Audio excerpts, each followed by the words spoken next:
Brokerages क्या कह रही हैं टीसीएस के बारे में? इतने बढ़िया नतीजे कंपनी ने दिखाए, कोई टारगेट वारगेट आपने बढ़वाए?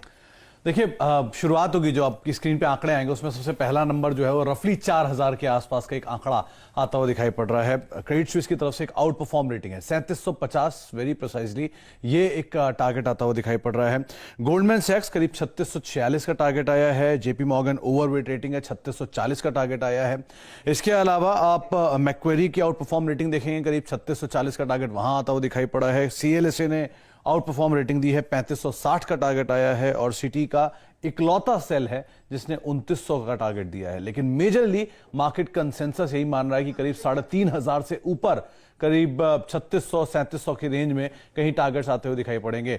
दो तीन चीजें बहुत क्रूशियल हैं। एट्रिशन वाला पार्ट थोड़ा सस्टेन करना मुश्किल है, ये एक बात जरूर है, लेकिन ग्रोथ पे कंपनी का कामकाज है बहुत अच्छा। क्वार्टर एंड के साथ साथ ईयर एंड किया है, तो ये मान के चले कि FY22 अब एक बेहतरीन साल फिर से बनता हुआ दिखाई पड़ेगा आईटी स्पेस के लिए। एक नई तरह से टेक्नोलॉजिकल नो हाउस की शुरुआत हो रही है। सेक्टर की स्थिति में सुधार है और ये लीड कर रहा है उसको, तो आगे चलकर शायद ये अपनी लीडरशिप पोजीशन को मेंटेन रखेगा ग्रोथ के लिहाज से भी। इसीलिए मेजर ब्रोकर हाउसेस के अपग्रेड्स हैं और अपग्रेड्स के कंसेंसस टारगेट जो है वो 3500 से 4000 के बीच में आते हुए दिखाई पड़ रहे हैं।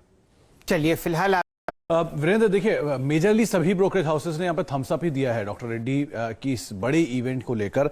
सिटी की तरफ से एक बाय रिपोर्ट आई है, 5400 रुपए के टारगेट्स वो यहाँ पर दे रहे हैं। बर्नस्टीन ने आउट परफॉर्म रेटिंग दी है, करीब 5225 के टारगेट दे रहे हैं। मॉर्गन स्टैनली इक्वल वेट है, 4900 के आसपास के टारगेट्स हैं। और जेपी मॉर्गन न्यूट्रल है, करीब 4900 के टारगेट्स यहाँ पर भी आते हुए दिखाई पड़ रहे हैं। तो मेजरली सबने पॉजिटिव स्टांस रखा है या एक न्यूट्रल स्टांस रखा है। एक बड़ा इंटरेस्टिंग आंकड़ा आपके सामने रखते हैं। स्पुतनिक वी करीब करीब $20 करोड़ की एक इबिटा अपॉर्चुनिटी हो सकती है बुल केस में, ये ब्रोकरेज हाउसेस मान के चल रहे हैं।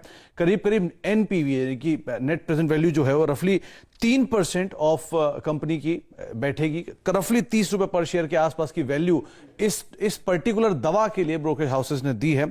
अपसाइड थोड़ा सा नीचे आ सकता है अगर इसकी 250 mg की जो डोज है उसका इस्तेमाल उतना नहीं हुआ जितना अनुमान लगा के चला जा रहा है। और अगर प्राइसिंग थोड़ी सी नीचे आती है दवा की, तो भी शायद ये टारगेट्स अचीव ना होते हुए दिखाई पड़े। ये ब्रोकरेज हाउसेस ने पहले ही एक डिस्क्लेमर दे दिया। लेकिन सबसे बड़ी चीज कि करीब $20 करोड़ की एक दवा की अपॉर्चुनिटी ब्रोकरेज हाउसेस यहां पर देख रहे हैं।